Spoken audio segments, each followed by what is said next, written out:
think so. I think select service is where most everybody wants to be. It's still more efficient than the large full service boxes. They continue to add amenities as well. And if compared to resorts and the other I think the customer still continues to demand services. I think they like the large lobbies. I think they like the bars. They want to stop somewhere and have a drink just a quick one before they go up.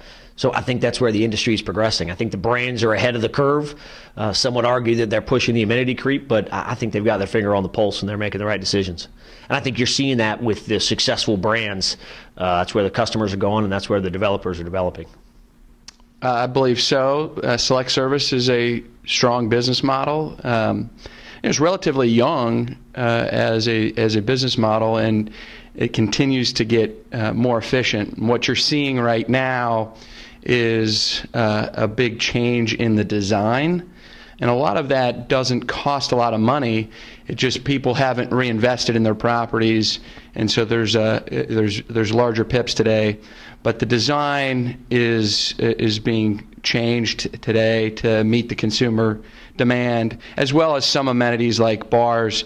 But those are generally pay for themselves. So we see select service continuing to be a strong segment and getting better and getting more and more attention. So I do believe that the box for select service is efficient. That being said, I think it is specialty select. And while the box may be efficient, we still need to do things that the customer is looking for. So great high-speed internet access, free bottled water, great bar scene, and sort of a grab and go. So while the box is efficient, I still think that there's an opportunity for us to deliver a new and differentiated service to our customers.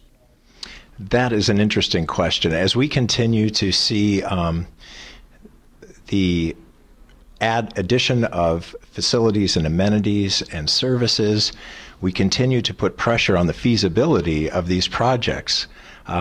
So the offers of free, you have to be careful which offer is free because the quality may not be there.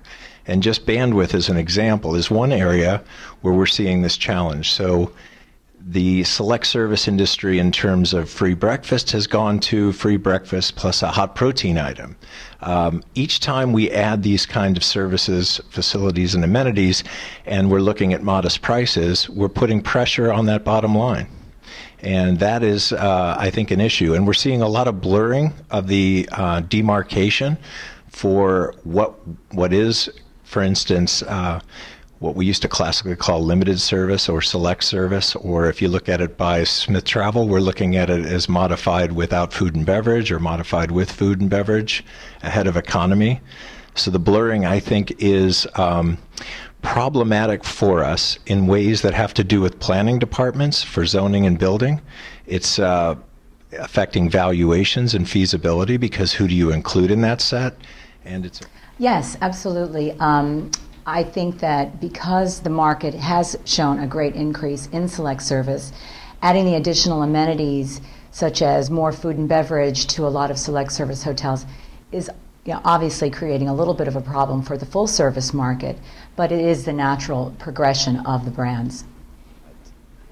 Offerings, look 10, 15 years ago, you used to charge for Wi-Fi, telephones, any number of things. In the last number of years, you've had small amenities like coffee, ironing boards, the gamut goes on. But as these new amenities come in, it's going to absolutely affect our bottom lines. But those are going to be offset, we expect, through increases in ADR, increases in occupancy, and the services that are offered by the limited and select service products more compete with the full service products. So your occupancy should increase, and so should the ADR.